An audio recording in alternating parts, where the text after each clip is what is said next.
Hello, my name is Ella Green, and today I'm presenting my learning plan based off of information and resources provided through the Psychology of Learning course here at University of South Florida. This learning plan was created for my best friend Reagan. They're 21 years old and have long hair down to their shoulders and work as a host at a restaurant. So because of this, the learning plan was created to help them find a hairstyle that would be suitable and professional and secure at work. Reagan has some experience with braiding. When we were kids, we would braid friendship bracelets together and lanyards and strings such as that. So I'm going to use that prior knowledge to build upon it. In addition to this, Reagan has a younger sister who also has really long hair but doesn't know how to braid it. So I assessed for initial and personal motivation. Getting closer with her sister and was a really important goal for her. And she's also hoping that by learning to do something new with her hands, that some of these skills will roll over to her passion for gaming. So I incorporated one motivation theory and 3 learning strategies to empirically support this learning plan. The motivation theory is from the self-efficacy theory by Bandura and Adams that was created in 1977, and that actions can be reinforced. So as Reagan's working through this plan, I can either praise her for doing well or scold her for doing negatively. So based off of that information, negative experiences can be desensitized or negated. I'm struggling with some of the steps in the learning plan, taking a minute to say that it's okay, it's part of the plan, is going to help motivate her to finish the entire project. So the 3 learning strategies are all derived from the 2010 edition of How Learning Works by Ambrose and colleagues. The first one is to use new and old accurate information, is this understanding of braiding strings. I didn't want anything from our childhood that may confuse her to translate to the braiding process. So I incorporated new knowledge and lots of practicing experience to make sure that no misconceptions from before flow over into the present. The second learning strategy was incorporating sufficient time. So this learning plan spans 4 weeks and incorporates a lot of time for practicing the skills directly braiding their own hair.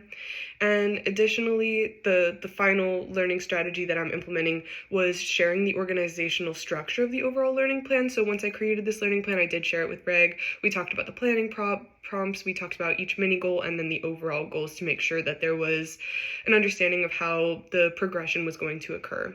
So to get into the learning plan, we first started with the planning prompt.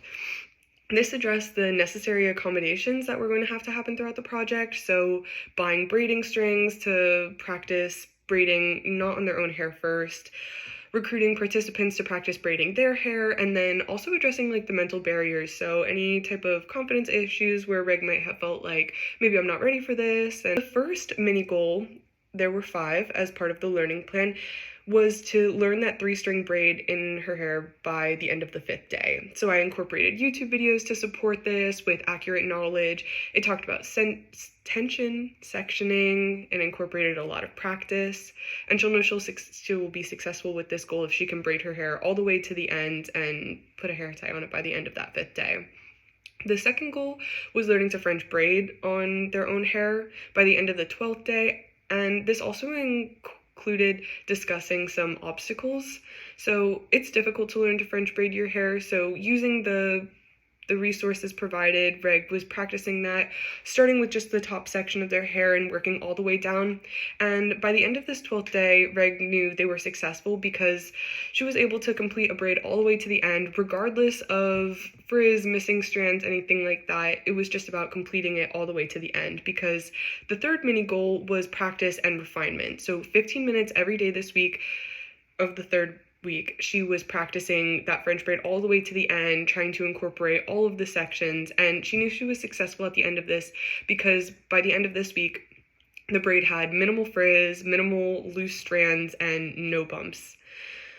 At the end of the third mini goal, we incorporated the second planning prompt, which was to find a photo of the final hairstyle that she wanted to learn to do, and the one that was going to be used for work.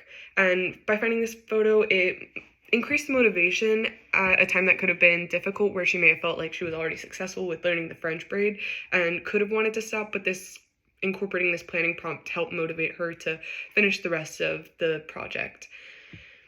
The fourth mini goal was to do pigtails because the sectioning is different for sectioning two sides of your hair versus one, and it expanded the scope of possibilities that Reg could incorporate into those final hairstyles, and it should be completed by the 24th day of the project.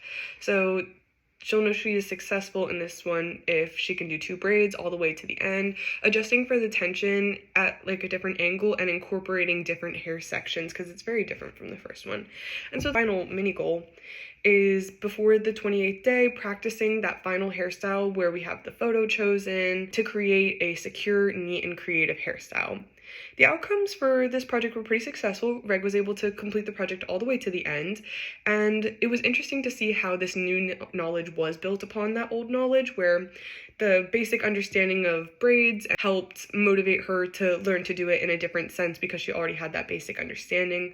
We really practiced conversations to increase that motivation, to desensitize those negative experiences, and then I reinforced the positive experiences that came along the way. When we finished each of the mini goals, we had successes. So my main takeaway from this project was that you can create a learning plan to learn almost any goal.